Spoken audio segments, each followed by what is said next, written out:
아득한 옛날 조선 팔도 어딘가에 탐욕스럽기로 이름난 김대감이라는 큰 부자가 살고 있었습니다. 그는 드넓은 토지를 소유하고 대여섯 명의 소장농을 부리며 위세를 떨쳤습니다. 그의 저택은 기와가 번쩍이는 웅장한 규모였으나 그 문턱은 인색함으로 얼룩져 있었습니다. 끼니 때마다 찾아오는 배고픈 거린이나 탁발승들에게 그는 늘 싸늘한 시선을 보내거나 심지어 소금을 뿌려 쫓아내기 일쑤였습니다. 어쩌다 곡식 한 톨이라도 던져주면 큰 선심이라도 쓴 듯 거만하게 굴었습니다. 그러던 어느 화창한 가을날 오후였습니다. 누더기 가사를 걸쳤으나 그 기품이 예사롭지 않은 노승 한 분이 김대감의 저택을 향해 천천히 발걸음을 옮기고 있었습니다. 대문 앞을 지키던 마당쇠는 또다시 주인의 불호령이 떨어질까 싶어 가슴을 졸이며 얼른 스님 앞을 가로막았습니다. 아이고, 스님. 이 댁은 그냥 지나치시는 것이 좋을 듯합니다. 괜히 봉변만 당하실 겁니다요. 다른 인심 좋은 집을 찾아보시지요. 허허, 부처님 앞에서는 귀천이 따로 없다 하였거늘 어찌 이 늙은 중의 길을 막으려 하시오. 그저 탁발 한 그릇이면 족한 것을. 마당쇠는 주위를 살피며 스님의 귓가에 작은 목소리로 속삭였습니다. 스님께서 이 고을 사정을 잘 모르시는 모양입니다. 우리 대감님은 소문난 구두쇠 영감입니다. 게다가 성민은 또 어찌나 고약하신지 심기가 불편하시면 누구에게든 매질을 서슴지 않으십니다. 마당쇠가 고개를 절레절레 흔들었지만 노승의 얼굴에는 여전히 인자한 미소가 감돌았습니다. 아무리 인색한들 배고픈 노승에게 쌀 한 바가지 내어줄 인정마저 없겠소. 바로 그때 대감의 녹이 서린 고함 소리가 안채에서 들려왔습니다.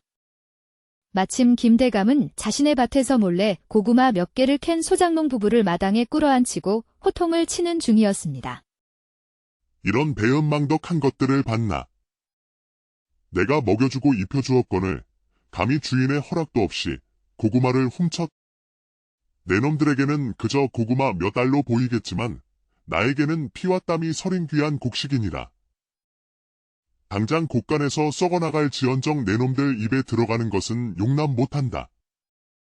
소장농 부부는 땅바닥에 머리를 조아린 채 감히 고개도 들지 못했습니다.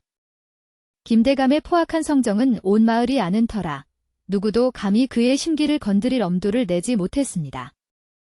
노승은 이 광경을 지켜보며 조용히 목탁을 두드리기 시작했습니다. 맑고 청아한 목탁 소리가 마당에 울려 퍼지자 김대감은 인상을 찌푸리며 헛기침을 크게 했습니다. 저기 동냥하러 온 중놈이 보이는데 마당새는 뭘 꾸물거리고 있느냐. 어서 썩 내쫓지 않고. 마당쇠는 어쩔 줄 몰라 머뭇거렸지만 노승은 여전히 온화한 표정으로 목탁을 두드리며 김대감을 바라볼 뿐이었습니다. 그런데 시간이 조금 흐르자 노승의 얼굴에서 미소가 사라지고 깊은 수심이 드리워지기 시작했습니다. 그는 김대감을 빤히 바라보더니 이윽고 깊은 탄식을 내뱉었습니다. 허, 쯧쯧. 김대감은 여전히 의기양양했지만 그의 곁에 있던 마당쇠는 스님의 갑작스러운 변화에 의아함을 느꼈습니다. 스님, 왜 그러십니까? 어디 편찮으신 곳이라도 있으신지요? 그런 것이 아니네. 다만 이 집의 곶감은 먹구름이 들이올 것이 보여서 그러네. 그것도 아주 빠른 시일 내에 말일세. 예. 먹구름이라니요. 그게 대체 무슨 말씀이십니까?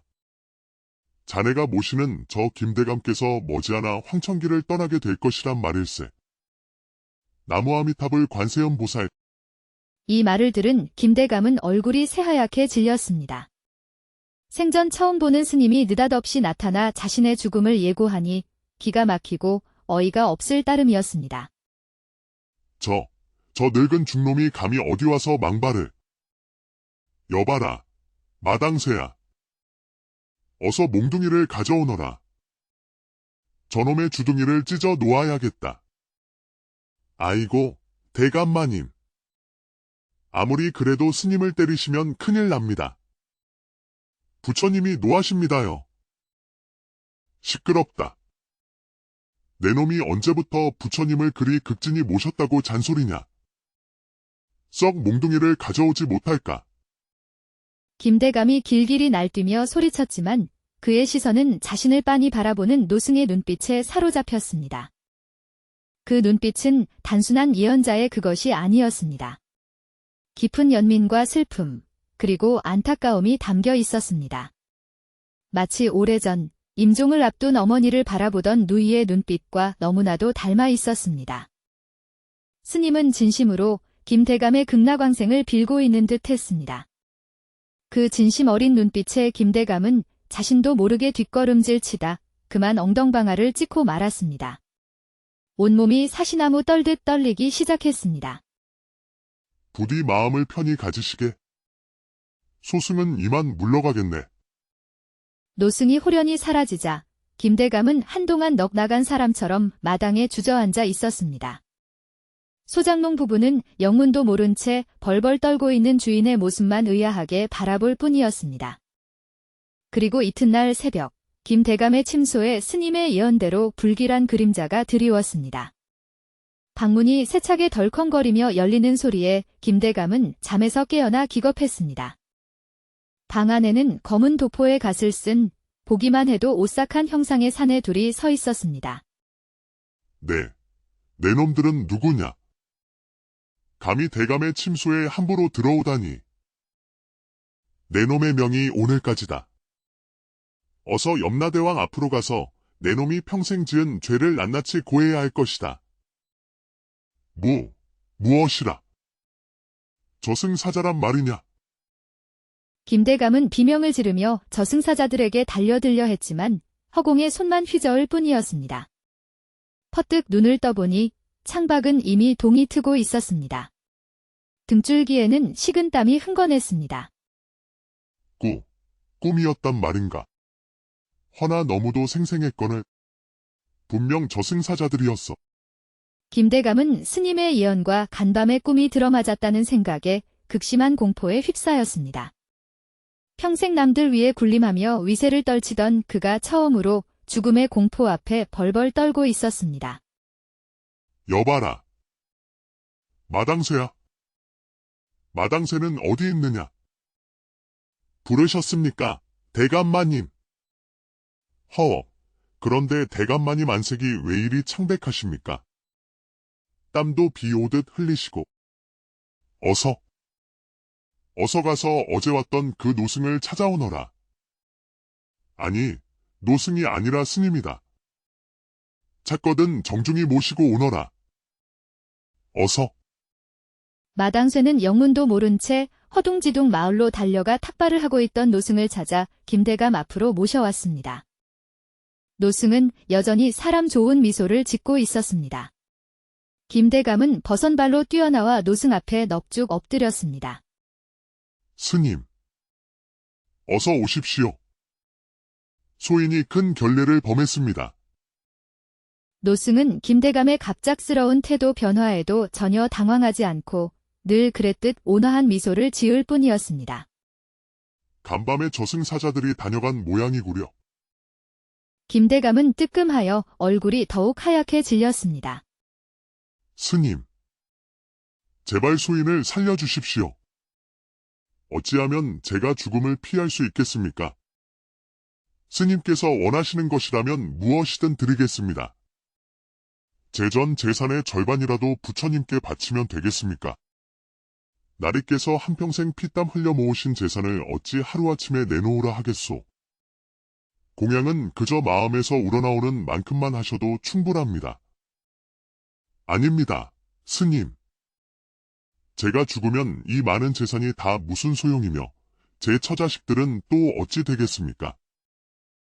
제발 저의 딱한 사정을 헤아려 죽음을 면할 방도를 알려주십시오. 이미 염라국에 갈 운명으로 정해진 것을 어찌 이 미천한 늙은 중이 막을 수 있겠소. 다만 무엇이옵니까? 제발 말씀해 주십시오. 예전에 염라국에 끌려갈 운명이었던 한 상인이 기적적으로 목숨을 건진 일이 있었소. 그 사연인즉슨 그를 데리러 온 저승사자가 깜빡 잊고 데리러 갈 날짜를 잘못 알려주었다는 게요. 저승사자도 나이가 들어 간혹 실수를 하는 모양입니다. 상인은 정해진 날짜에 생선 장사를 하러 집을 비웠고 마침 그날 밤 추위를 피해 상인의 빈방에 들어와 잠을 자던 그의 친구가 대신 저승으로 끌려갔다는 이야기요. 그렇다면 저를 대신해서 죽을 사람을 구하면 저도 살 수 있다는 말씀이십니까? 나무아미타불. 어찌 저승사자의 의중을 함부로 헤아릴 수 있겠소. 다만 과거에 그러한 일이 있었다고 전해드릴 뿐이요. 이 말을 들은 김대감의 얼굴에 순식간에 화색이 돌았습니다.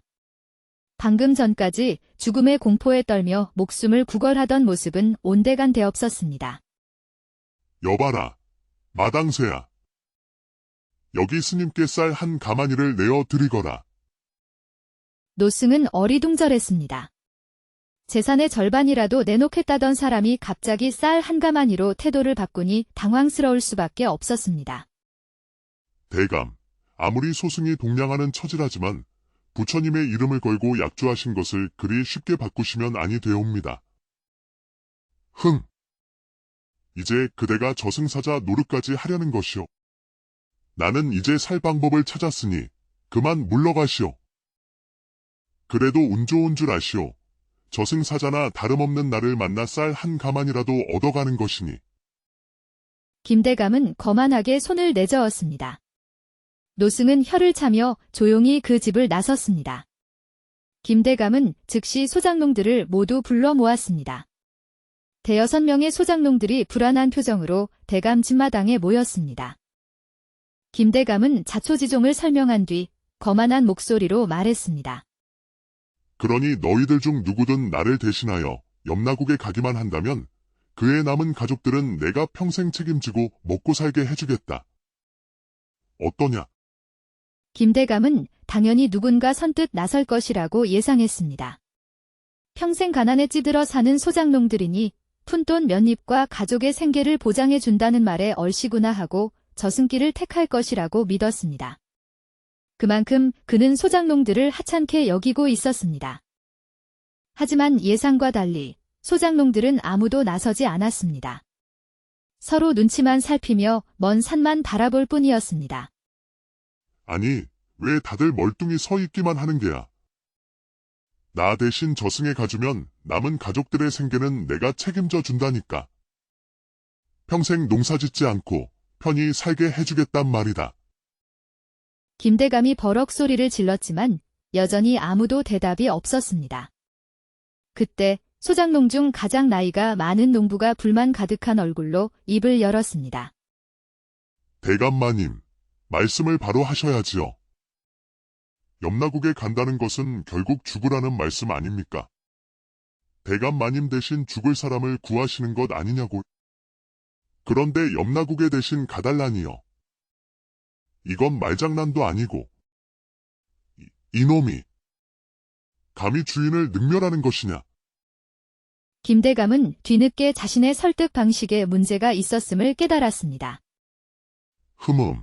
그래. 너희들 말이 옳다. 대신 죽어달라는데 내 성의가 부족했구나. 좋다. 여기서 나 대신 죽겠다고 나서는 자에게는 내 땅 문서 절반을 떼어주겠다. 무려 땅 문서 절반이다. 어떠냐? 김대감은 파격적인 제안을 했지만 소장농들은 여전히 꼼짝도 하지 않았습니다. 젊은 소장농 하나가 침을 뱉듯 말했습니다. 땅 문서는 연병할. 지나가는 사람 아무나 붙잡고 물어보십시오. 임금 자리를 준다 해도 제 목숨과 바꿀 사람은 없을 것입니다. 이놈들이 보자 하니. 돌쇠야. 어서 몽둥이를 가져오너라. 결국 김대감은 몽둥이를 휘둘렀고 소장농들은 혼비백산하여 뿔뿔이 흩어져 도망쳤습니다. 그날 이후 소장농들은 누구도 김대감 집 근처에 얼씬거리지 않았습니다. 며칠 동안 대신 죽을 사람을 찾지 못해 전전긍긍하던 김대감 옆으로 마당쇠가 조심스럽게 다가와 말했습니다. 대감마님, 요 며칠 사이에 저작거리에서 죽고 싶다고 노래를 부르고 다니는 젊은 거지가 하나 있다고 합니다. 뭐라고? 죽고 싶어 하는 거지가 있다고. 내가 왜 그 생각을 못했을꼬? 그래, 거지라면 아쉬울 것도, 잃을 것도 없는 놈이 아니겠느냐. 어서 그놈을 당장 내 앞으로 데려오너라. 마당쇠는 곧 남루한 행색의 젊은 거지를 데려왔습니다. 김대감은 평생 처음으로 거지에게 진수성찬을 차려주었습니다. 기름진 고기와 흰쌀밥 앞에 거지는 정신없이 음식을 입으로 가져갔습니다. 자네는 매일 죽고 싶다고 노래를 부른다면서. 염라대왕은 뭘 하는지 모르겠구먼. 자네처럼 죽고 싶어하는 사람은 얼른 데려가지 않고 말이야. 그러게 말입니다.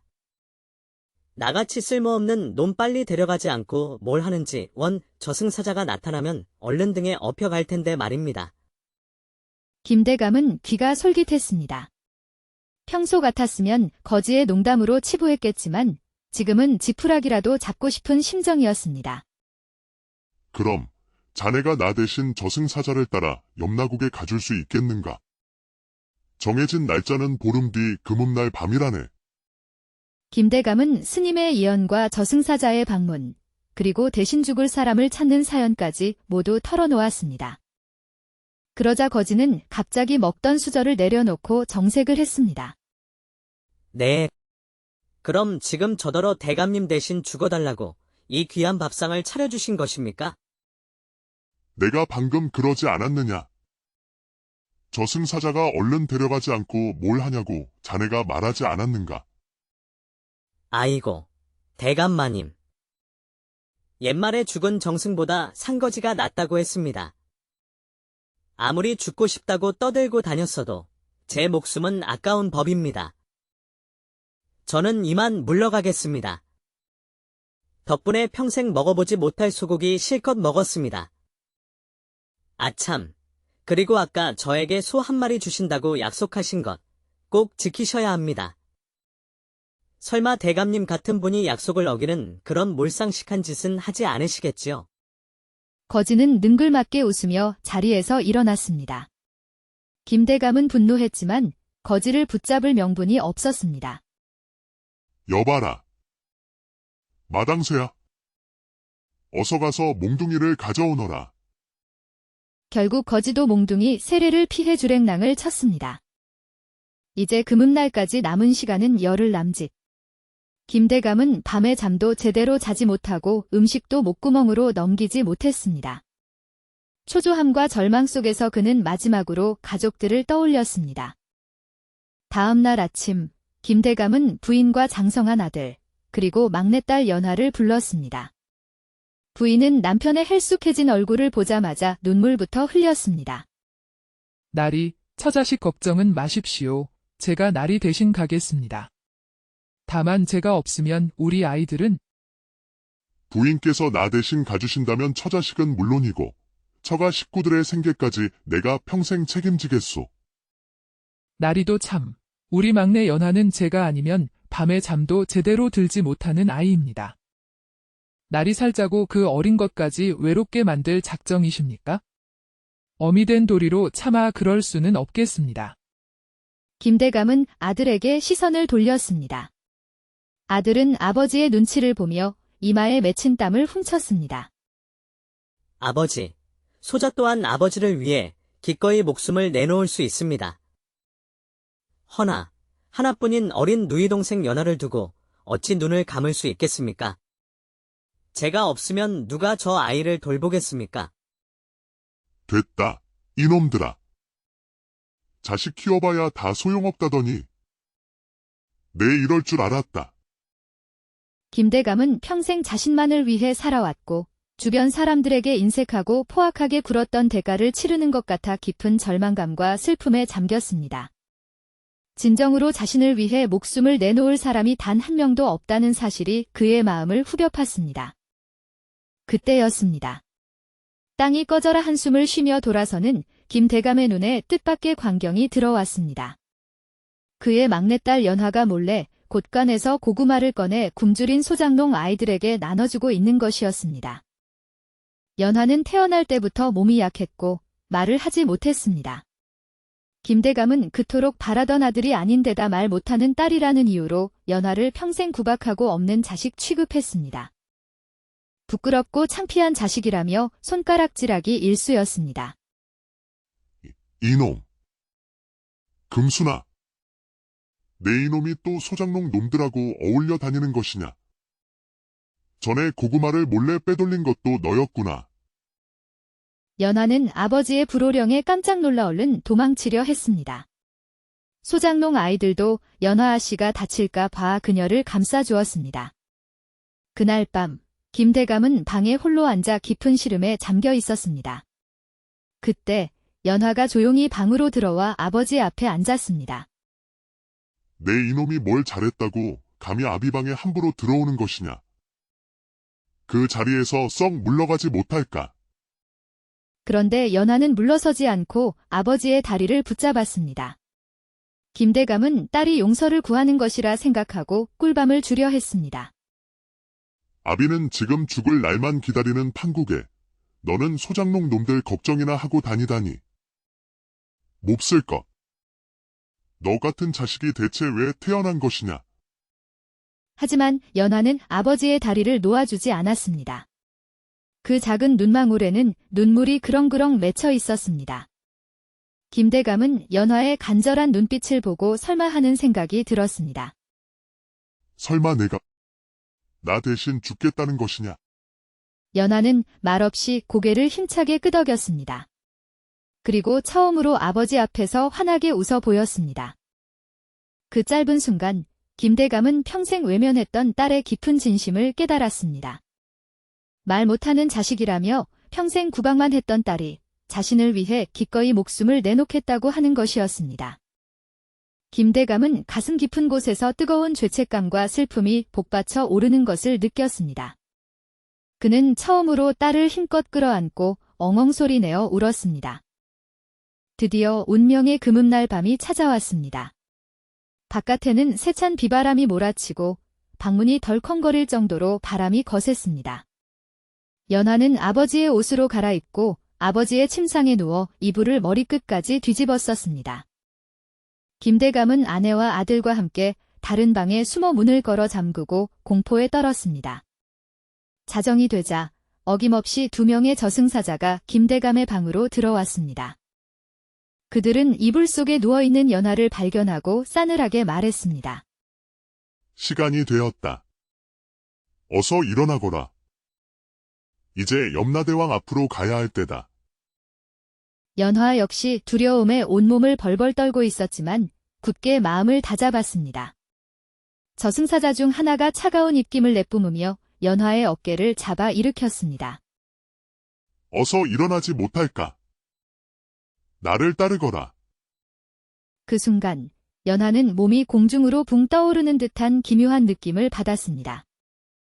육신과 영혼이 분리되는 것이 이런 기분인가 싶어 놀라면서도 그녀는 묵묵히 저승사자를 따라 나섰습니다. 뒤를 돌아보니 아버지의 옷을 입은 자신의 육신이 이불 안에 편안히 누워 잠들어 있는 모습이 보였습니다. 저승으로 가는 길은 멀고도 험했습니다.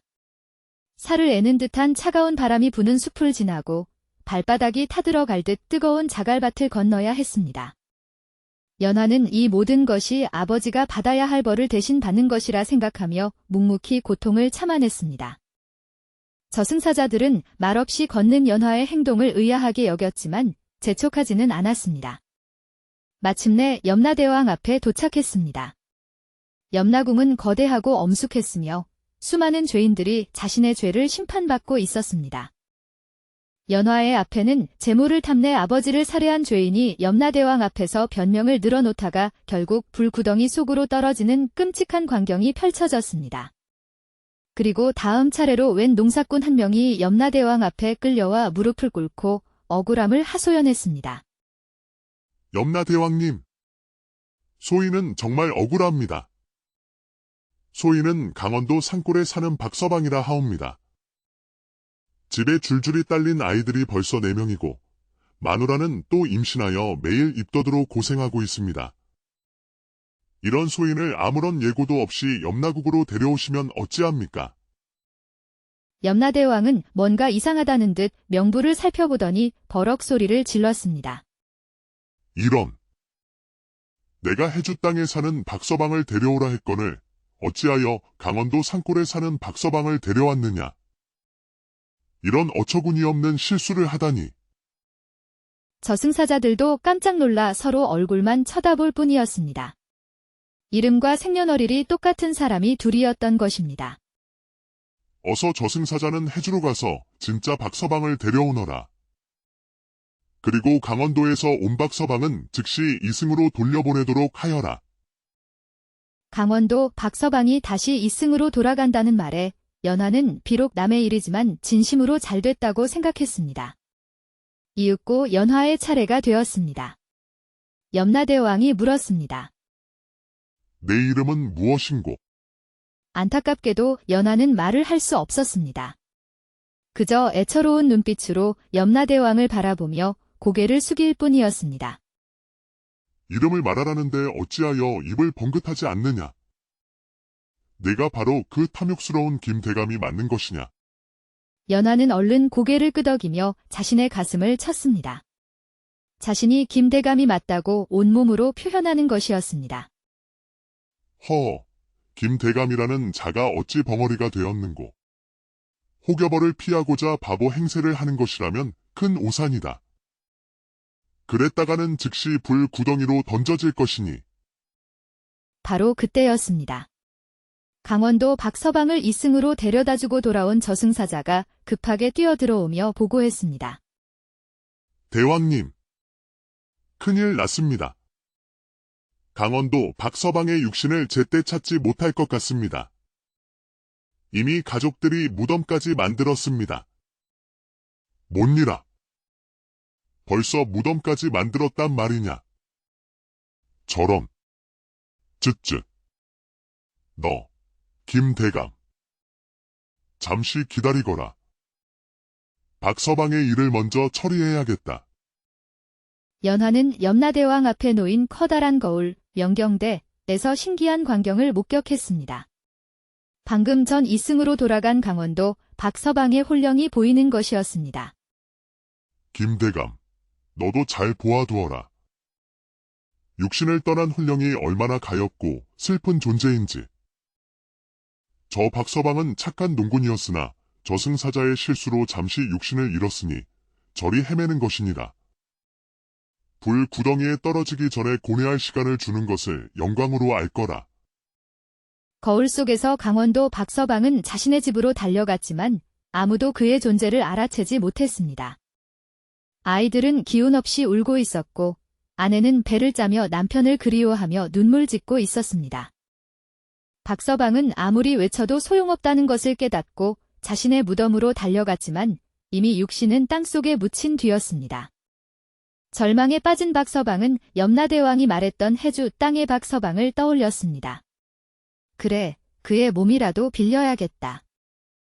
해주 땅의 박서방은 대대로 선비집안 출신으로 글공부에 매진하고 있었습니다. 하지만 얼마 전부터 원인 모를 병으로 시름시름 앓고 있었습니다. 그날 밤도 머리가 지끈거리고 눈앞이 핑핑 돌아 괴로워하고 있을 때 저승사자가 나타났습니다. 내 놈이 바로 해주에 사는 박서방이로구나. 어서 염라대왕 앞으로 가자. 아니, 내가 죽는단 말인가. 나는 이제 곧 이 고을의 원님이 될 몸인데. 평생의 소원을 이루고 죽으면 안 되겠는가? 흥. 죽으면 뼈와 재만 남을 터인데 하루 더 산다고 뭐가 달라지나. 군말 말고 따라오너라. 결국 해주의 박서방도 저승사자에게 끌려갔고 그의 집은 초상집 분위기가 되었습니다. 바로 그때 강원도 박서방의 홀령이 해주 박서방의 집에 도착했습니다. 아직 숨이 완전히 끊어지지 않은 해주 박서방의 육신을 발견한 강원도 박서방은 얼른 그 몸속으로 들어갔습니다. 죽은 줄 알았던 해주 박서방이 벌떡 일어나자 가족들은 소스라치게 놀랐지만 이내 그가 살아 돌아왔다고 기뻐했습니다. 하지만 육신은 해주 박서방의 것이 돼 그 안의 영혼은 강원도 박서방의 것이었습니다. 강원도 박서방은 기회를 엿보아 보름 뒤 몰래 말을 타고 강원도 산골의 자기 집으로 향했습니다. 하지만 그의 아내는 갑자기 나타난 웬번 듯한 양반이 자신의 남편이라고 주장하자 기겁하며 믿지 않았습니다. 아이고, 점잖으신 양반께서 이게 무슨 해괴한 말씀이십니까? 제 서방님은 이미 저 세상으로 가셨습니다. 아니야, 임자. 나, 천석이라니까. 내가 당신 몸의 비밀까지 다 알고 있지 않소. 가슴 좌측 아래에 점 2개가 있고 엉덩이에는 조그만 사마귀도 있지 않소. 내가 홀령이 아니라면 어찌 당신과 나만이 아는 비밀들을 알 수 있겠는가? 부인은 그제야 남편의 말을 믿기 시작했지만 그들의 재회는 오래가지 못했습니다. 해주에서 쫓아온 가족들이 박서방을 다시 데려갔기 때문입니다. 결국 강원도 박서방의 가족들은 해주 고을 사또를 찾아가 자초지종을 설명하고 억울함을 호소했습니다. 사또는 모든 이야기를 듣고 껄껄 웃으며 판결했습니다. 참으로 기이한 일이로다. 하지만 어쩌겠는가. 저승사자를 증인으로 부를 수도 없는 노릇이고 저승의 법도가 있듯이 이승에도 법도가 있는 법. 육신은 해주 박서방의 것이니 앞으로도 그 몸으로 살아갈 수밖에 없겠구먼. 다만 강원도에 있는 가족들이 보고 싶을 테니 해주 근처로 이사하여 자주 만날 수 있도록 해주겠네. 결국 강원도 박서방은 평생 선비의 몸으로 살아가게 되었지만 가족들과는 자주 만날 수 있게 되었습니다. 이 모든 과정을 명경대를 통해 지켜본 염라대왕은 깊은 한숨을 내쉬며 연화에게 시선을 돌렸습니다. 한평생 탐욕스럽게 살아온 김대감 내놈이 어찌된 일로 눈물을 흘리는고. 네게도 일말의 연민이라는 것이 남아 있었더냐. 허나 어쩌겠느냐. 내놈은 이미 지옥불 구덩이로 떨어질 운명인 것을. 바로 그때 염라대왕은 명경대 속에서 또 다른 장면을 보았습니다. 그것은 바로 연화가 아버지의 다리를 붙잡고 대신 죽겠다고 애원하는 모습이었습니다. 뭔니라. 그렇다면 내놈은 김대감이 아니라 그자의 딸이란 말이더냐. 이런. 저런 탐욕스러운 자에게 이토록 효심 깊은 딸이 있었다니. 염라대왕은 잠시 깊은 고심에 빠졌습니다. 수많은 죄인들을 지옥으로 보냈지만 이런 경우는 처음이었습니다. 내 그동안 염라국의 법도를 엄격히 지켜왔으나 오늘만은 그 계율을 깨뜨려야겠구나. 이토록 지극한 효심을 가진 처녀를 두고 어찌 그 아비를 벌할 수 있겠는가. 또한 아비를 위해 기꺼이 목숨을 내놓은 너의 효심이 가상하여 내게 말문까지 트이는 복을 내리노라. 염라대왕은 연화를 즉시 이승으로 돌려보내고 김대감의 수명을 20년이나 더 늘려주었습니다. 그 시각 이승에서는 김대감이 딸의 관을 붙잡고 통곡하고 있었습니다. 평생 구박했던 딸에 대한 미안함과 슬픔에 그는 진심으로 참회하고 있었습니다. 연화야. 이 아비가 잘못했다. 평생 너를 구박만 했던 이 못난 아비를 용서해다오. 제발 다시 돌아오너라. 김대감의 진심 어린 눈물에 가족들은 물론 소식을 듣고 찾아온 소장농들까지